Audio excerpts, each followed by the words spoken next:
Baik, Assalamualaikum warahmatullahi wabarakatuh. Pada kesempatan ini saya akan presentasikan resume dari Recommendation of International Commission of Radiological Protection (ICRP) series ke-60. Dalam presentasi ini akan dibagi menjadi 7 outline. Yang pertama adalah introduction, kemudian kuantitas dari radiological proteksi, kemudian bagaimana aspek biologis, lalu bagaimana conceptual framework dalam radiological protection, kemudian sistem proteksi dalam praktiknya, kemudian sistem proteksi ketika harus adanya intervensi, lalu terakhir adalah implementasi di lapangan, khususnya di Indonesia.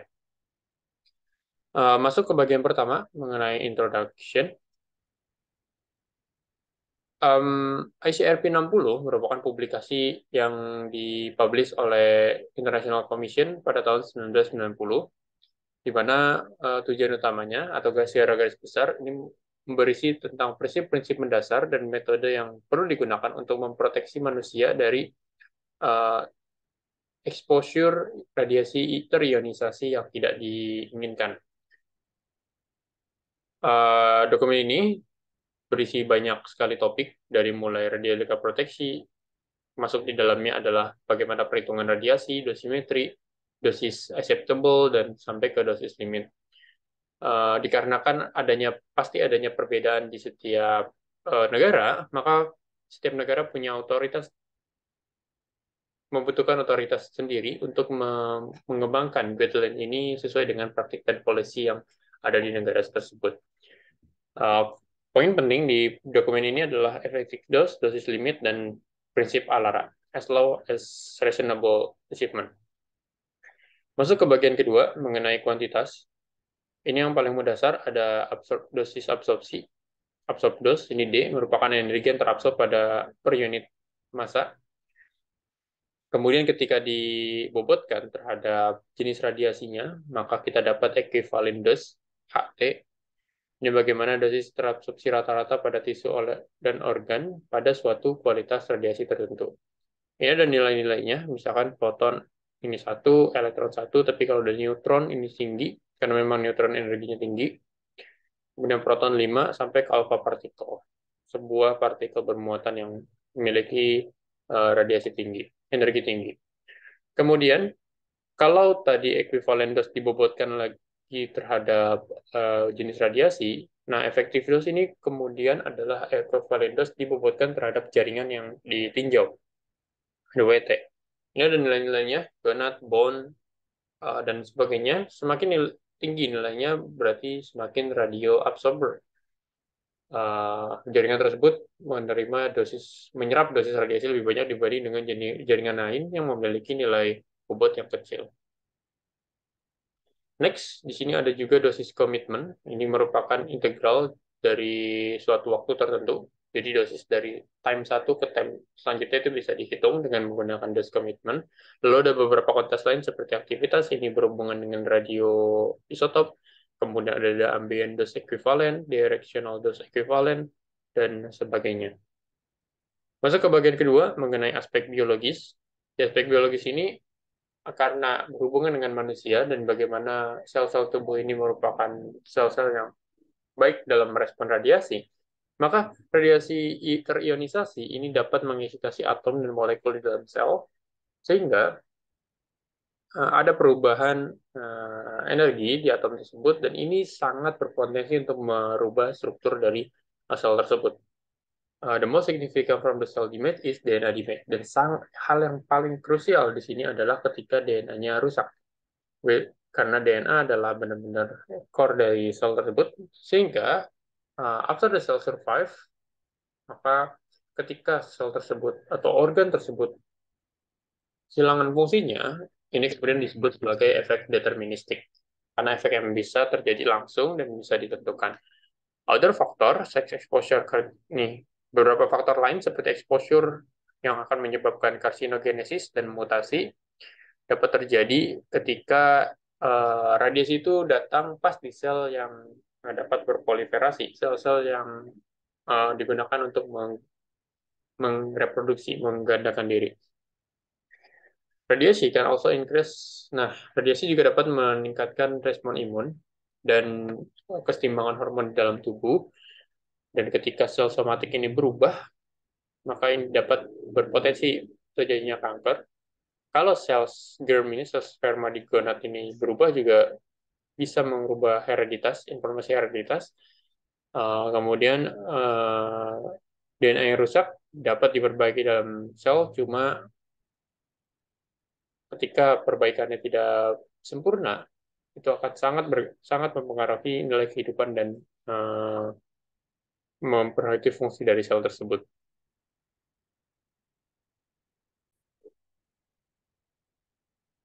Kemudian aspek biologi yang lain ini dijelaskan lebih lanjut untuk kita mengetahui bagaimana probabilitas dari efek stokastik dan efek deterministik terhadap dosis.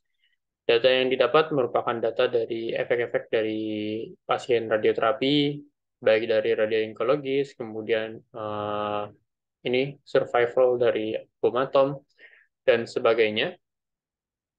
Studi epidemiologi terhadap penyintas pasien sampai ke pekerja ini sangat penting untuk kita mengetahui bagaimana efek stokastik ini bekerja. Tapi sebelum sampai ke sana, dijelaskan lebih lanjut mengenai efek deterministik. Deterministik berisikan bagaimana proses kehilangan atau pergantian sel di organ ataupun tisu ketika sel tersebut kehilangan secara patologis kehilangan fungsinya. Probabilitas dari kerusakan sel to the hundred of thousand of millisievert with the degree of damage directly proportional radiation exposure. Semakin tinggi exposure radiasi, maka probabilitas kerusakan sel itu semakin besar. Sometimes, kadang-kadang juga ini akan dipengaruhi oleh dose rate dan bagaimana reflect the number of cell that damage, bagaimana banyaknya sel yang rusak. Efek fungsi deterministik mungkin reversible if the damage is not served. Bisa dikembalikan atau bisa diperbaiki ketika yang rusak itu tidak terlalu banyak. Beberapa organ memiliki variasi sensitivitas yang berbeda, seperti gonads, terus A-lens, mata, bone marrow ini sangat sensitif terhadap radiasi karena tadi nilai W faktornya, pembobotan jaringannya itu cukup tinggi.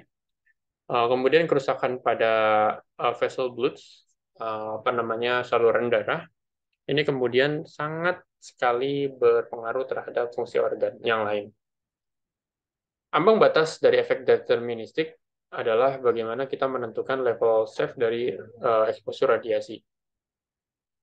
Tentunya ambang batas ini sangat bergantung terhadap seks, laki-laki atau perempuan, kemudian bagaimana jenis radiasinya, apakah dia low atau LET radiation, linear energy transfer.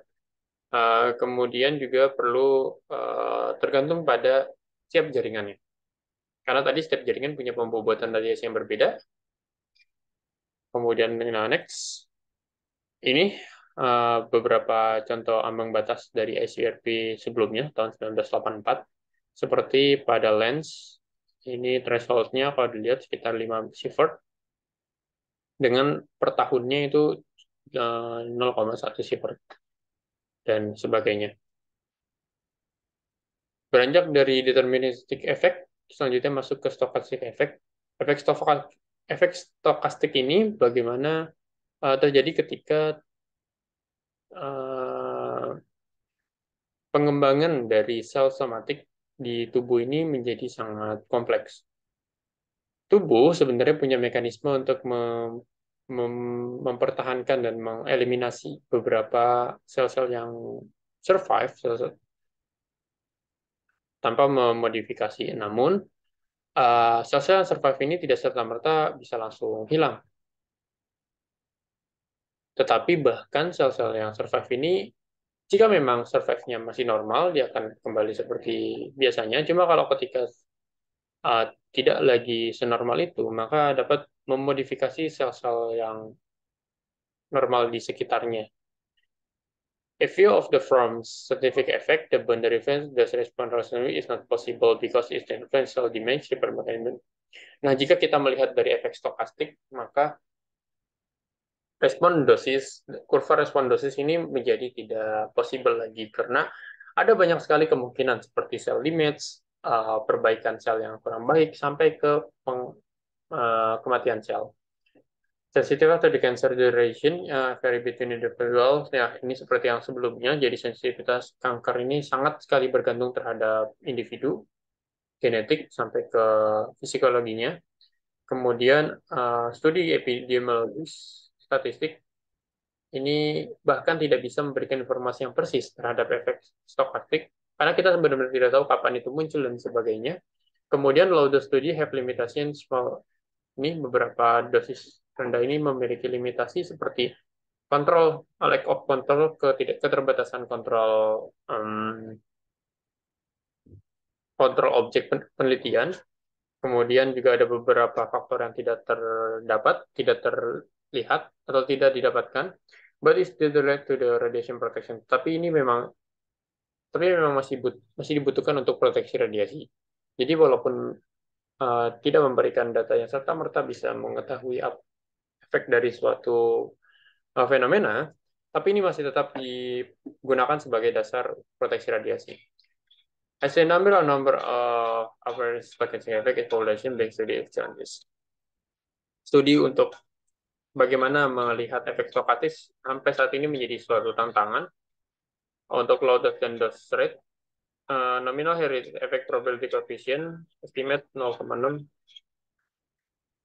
Ya, untuk low dose dan dose rate ini mungkin berkaitan terhadap brachytherapy. Kalau di terapi, estimasinya 0,5 sampai 10 pangkat minus 7 per sievert untuk setiap generasi. Dan ini mendekati 80% dominan linked mutasi pada sel X. Without 50% occurring for first two generation. Tanpa 15% yang terjadi pada 1-2 generasi pertama. Ini adalah beberapa hasil penelitian dari Simzi tahun 1988, bagaimana kemudian leukemia ini bisa timbul akibat paparan dosis yang terjadi dari beberapa rentang umur yang berbeda. Next, kemudian bagaimana konseptual framework untuk proteksi radiasi. Radiological proteksi system require a clear scope. Kita perlu mengetahui scope atau apa namanya? Scope itu jangkauan yang clear, jangkauan bahasan yang benar-benar pasti based on justification of benefit, berdasarkan asas justifikasi dari keuntungan dari eksposur radiasi. Optimasi proteksi bertujuan untuk bagaimana meminimalisasi dosis pada individu, meminimalisasi banyak orang yang terekspos, dan ya beberapa eksposur yang tidak bisa dijelaskan. Proteksi radiasi considering network of event starting radiation source ending with the individual exposure. Jadi banyak network event yang dibahas di sini dari mulai sumbernya, kemudian sampai ke radiasi yang terpapar oleh suatu individu. Control can be applied to surface environment individual control taking effect. Ya, kontrol ini bisa terhadap source-nya, lingkungannya, sampai ke individunya. Dan proteksinya includes termasuk dalam okupasi dari radiasi, medical, public exposure. Ini ada beberapa ini ya tempat misalkan kayak radiasi okupasi, medical, public exposure, dan ini memiliki variasi kontrol yang berbeda-beda. Dose limit and test limit and test limit doses. Ya, kita perlu memasukkan bagaimana dosis limit di setiap tempat yang juga berbeda-beda. Tujuan dari proteksi secara individu adalah untuk efek jahat, efek buruk dari radiasi ini bisa digunakan sebagai atau dialihfungsikan menjadi yang lebih beneficial. Untuk intervensi, untuk radioproteksi yang intervention, ini fokus untuk mereduksi atau mengurangi harm dan mereduksi dosis, rate benefit of reduksi dose. Gimana caranya menurunkan dosis tapi tetap memberikan benefit yang sesuai. The framework takes social scientific assessment recognizing the possible health effect of the exposure small dose radiation. Framework ini kemudian baik secara sosial maupun secara scientific assessment ini perlu diterapkan Itu the possible heart effect, untuk posibilitas efek kesehatan dari exposure radiasi bahkan untuk dosis yang sangat kecil. Kemudian bagaimana sistem proteksi radiasinya? Di sini, kemudian yang tadi sudah disinggung, ada beberapa tipe exposure yang dibagi, jadi tidak serta-merta semuanya diberikan proteksi yang sama. Pertama ada occupational exposure, ini ketika individu terpapar dosis radiasi di pekerja, saat bekerja, ketika dia bekerja di material yang radioaktif, sekitarnya gitu. Kemudian ada medical exposure, ini jelas ketika radiasi-radiasi tersebut digunakan dalam part of diagnosis or treatment medis. Kemudian public exposure, ini untuk orang-orang sipil yang terpapar radiasi secara publik. Kemudian ada planet exposure, exposure yang diplanningkan. Ini seperti dalam industri maupun secara research atau bahkan secara medis itu kan juga di planning. Lalu ada emergency exposure, ini ketika ada terjadinya kecelakaan nuklir. Kemudian ada exiting exposure, ini ketika aktivitas manusia yang ini, yang maksudnya kayak ada dosis radiasi yang kita tuh belum belum tahu, belum secara aware ada exposure tersebut di ruang publik, tapi sudah menyebar secara publik, gitu. Nah, ini ada beberapa dose limitnya. Jadi kalau ini dose limit yang ada di pekerja, occupational, dan ada di publik. Seperti efektif dose-nya kalau pekerja 20 milisievert per year, kemudian kalau publik 1 milisievert per year, dan sebagainya. Nah, semakin tinggi nilai dosis, death probability, death rate, dan semakin tua umur, maka probabilitasnya semakin besar. Probabilitas kematian akibat radiasi terhadap umur. Kemudian, protection in intervention. Ketika source ini, setelah sumber ini terpapar, sudah memaparkan pathway of exposure already exists, ketika radiasi ini telah terekspor besar, maka hal yang paling tersedia adalah kita perlu intervensi yang lebih jauh. Intervensi refer to action, bagaimana ini adalah aktivitas untuk menurunkan eksposur radiasi atau potensial dari eksposur radiasi in existing situasi ini di situasi yang tidak terplanningkan. Goals-nya, tujuannya adalah untuk menurunkan dosis individu dan menurunkan resiko terhadap eksposur radiasi. Di sini ada beberapa asas. Yang pertama ada justifikasi dan optimization. Ini dijustifikasi bagaimana uh, harm from the protective measure it less the dose reduction of the achievement. Protective ya perlu menyeimbangkan antara kebutuhan proteksi yang kebutuhan proteksi atau tingkat proteksi yang dilakukan terhadap dosis yang menurun akibat dari tingkat proteksi itu. Maksudnya adalah setiap uh, planning proteksi yang diambil itu perlu dikaji seberapa besar dampak penurunan dosis yang akan terjadi ketika protokol tersebut dilakukan. Di sini kita perlu mengoptimisasi bagaimana metode yang digunakan, skala serta durasi untuk mendapatkan benefit yang paling maksimum. Kemudian ada juga dalam segi cost-nya, tapi cost di sini tidak hanya corresponding terhadap uang, tapi juga bagaimana involve non-radiological risk and social impact, bagaimana impact sosial yang terjadi akibat dari paparan radiasi yang tidak direncanakan. Kemudian ada beberapa level, jadi mungkin ya ada beberapa level sesuai dengan paparan radiasi yang sudah terjadi. It is impossible to determine quantitative level dari beberapa situasi, jadi perlu di levelkan. Jadi nanti setiap uh, apa namanya, setiap pengambilan action untuk proteksi itu menyesuaikan dengan level bahaya yang ada gitu. Dan ini perlu guidelines yang sudah dipersiapkan untuk emergency. Contohnya, ini ketika ada radon di perumahan, it is for special action because it result high individual collective dose compared to our source. Misalkan tiba-tiba ditemukan ada radiasi radon di perumahan, maka kita perlu mendetermine radon concentration in your residual jangan because it needs. Nah, kita juga agak sulit untuk menghitung bagaimana dosis radon ini telah terakumulasi di penduduk karena penduduknya juga udah lama gitu tinggal di sana. Improve radon level can shift through the information short-term modification change behavior. Dengan ada ini, maka perlu adanya behavior atau perilaku ya kebiasaan untuk lebih mengutamakan guidelines. Perlu adanya petunjuk guidelines untuk pengembangan konstruksi perumahan yang baru terhadap exposure dari radon yang itu memang ditemukan di alam.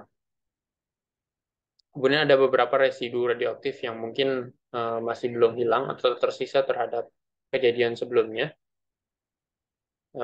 Ini the need for extend corrective action besides comparing benefit dose reduction with the disadvantage of corrective action.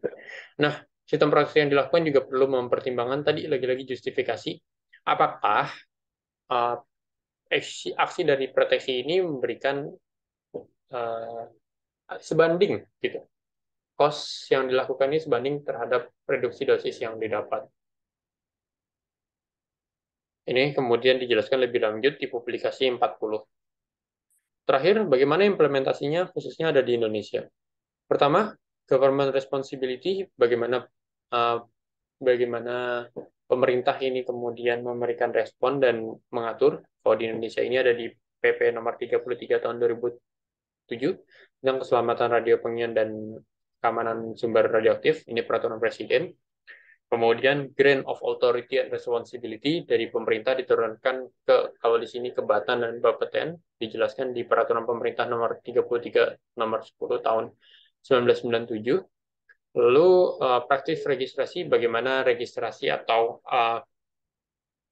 ketentuan untuk menjalankan praktik yang berkaitan dengan radiasi ini dijelaskan di peraturan presiden nomor 29 tahun 2003 tentang perizinan pemanfaatan sumber radiasi pengion dan bahan nuklir.